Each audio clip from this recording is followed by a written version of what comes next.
একটা দারুণ সংবাদ এসেছে যে নবম শ্রেণীতে তৃতীয় ভাষা নিয়ে প্রশ্ন হচ্ছে সুপ্রিম কোর্টে।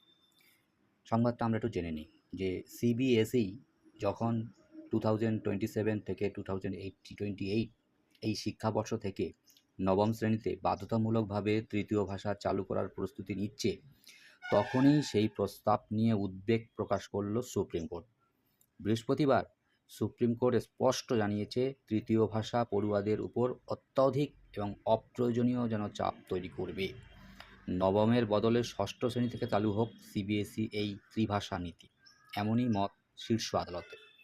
এদিন সুপ্রিম কোর্টের বিচারপতি বিভি নাগরাত্না এবং বিচারপতি আর মহাদেবনের ডিভিশন বেঞ্চ জানায়, দশম শ্রেণীর বোর্ড পরীক্ষার আগে নবম শ্রেণীতে নতুন ভাষা চালু করলে পড়ুয়াদের উপর অপ্রয়োজনীয় চাপ তৈরি হবে।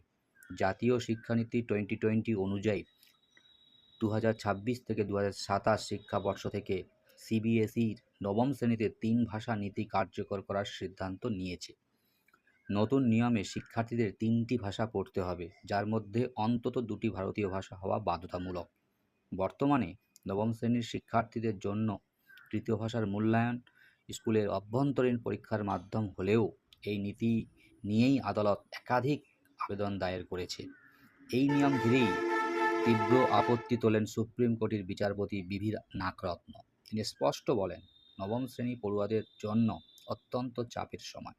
এই বয়সে এসে হঠাৎ একটা নতুন ভাষা কেন শিখতে যাবে ওরা?